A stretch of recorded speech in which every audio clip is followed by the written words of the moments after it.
Tipu Sultan, the tiger of Mysore. ये नाम सुनते ही सबके दिल में डर और सम्मान दोनों आते हैं। नवंबर 20, 1750 को जन्मे टीपू सुल्तान तो जैसे हीरो बनने के लिए ही बने थे। वो एक निडर योद्धा, एक तेज रणनीतिकार और एक न्यायप्रिय शासक थे।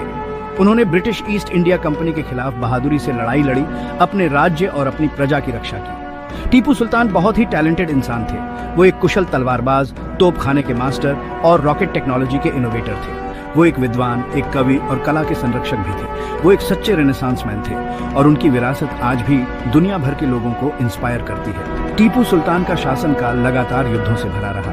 ब्रिटिश ईस्ट इंडिया कंपनी, जिसे बस जमीन और पावर चाहिए थी, हर समय उनके राज्य के लिए खतरा बनी रही। लेकिन टीपू सुल्तान डरे नहीं। वो अंग्रेजों से बार बार युद्ध के मैदान में भिड़े और उन्हें हराने के साथ साथ उनका रिस्पेक्ट भी कमाया। वो एक सच्चे देशभक्त थे जो अपने लोगों की आजादी के लिए लड़े। वो जानते थे कि अंग्रेज सिर्फ उनके राज्य के लिए ही नहीं बल्कि पूरे भारत के लिए खतरा थे।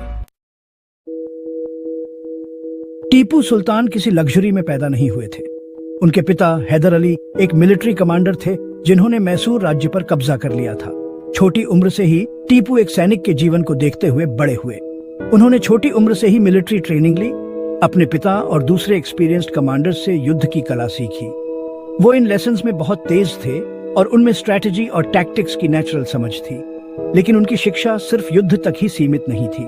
उन्हें हिस्ट्री, मैथमेटिक्स, लिटरेचर और लैंग्वेजेस भी सिखाई गई, जिसमें पर्शियन, अरबिक और कनाडा शामिल थी। ये ऑलराउंडर शिक्षा आगे चलकर उनके बहुत काम आई, जिससे वो अपने राज्य पर इफेक्टिवली राज कर पाए और बहुत तरह के लोगों से कम्युनिकेट कर पाए।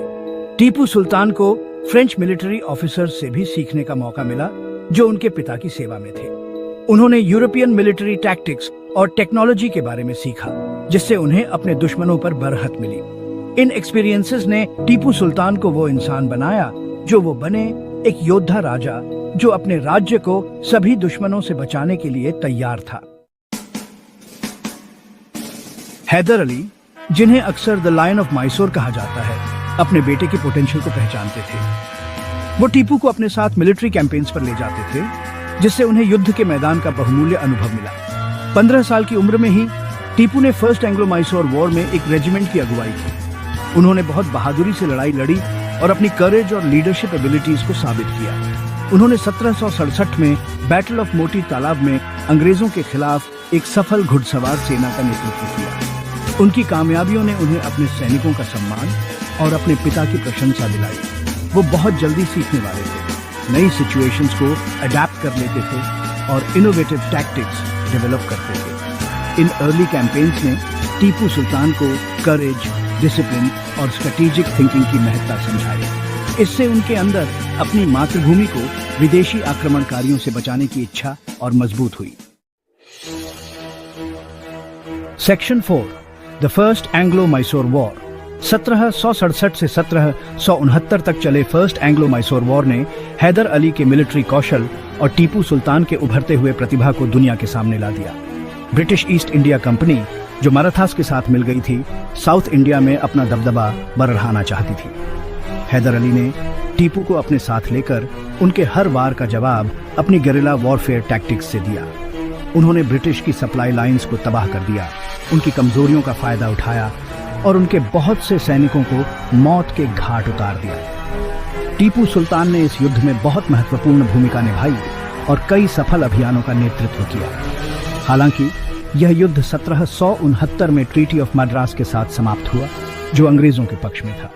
इस हार के बावजूद टीपू सुल्तान की एक कुशल सैन्य कमांडर के रूप में प्रतिष्ठा और मजबूत हुई। उन्होंने खुद को अंग्रेजों के लिए एक योग्य विरोधी साबित कर दिया था।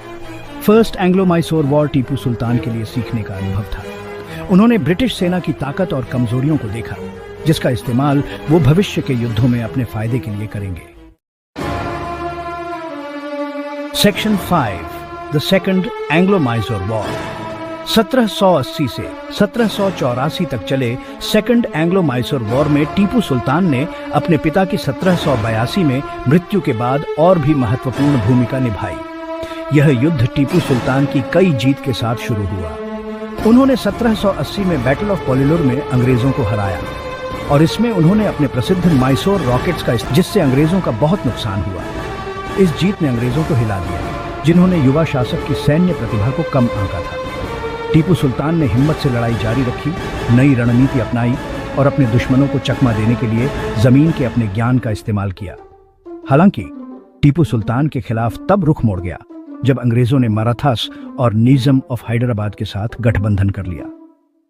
एक ताकतवर कोalition का सामना करते हुए टीपू सुल्तान ने 1784 में ट्रीटी ऑफ मैंगलोर के लिए हामी भरी, जिससे युद्ध से पहले वाली स्थिति फिर से बहाल हो गई। इस संधि के बावजूद सेकंड एंग्लो मैसूर वॉर ने टीपू सुल्तान की सैन्य प्रतिभा और अपने राज्य की रक्षा करने के उनके दृढ़ संकल्प को दुनिया के सामने ला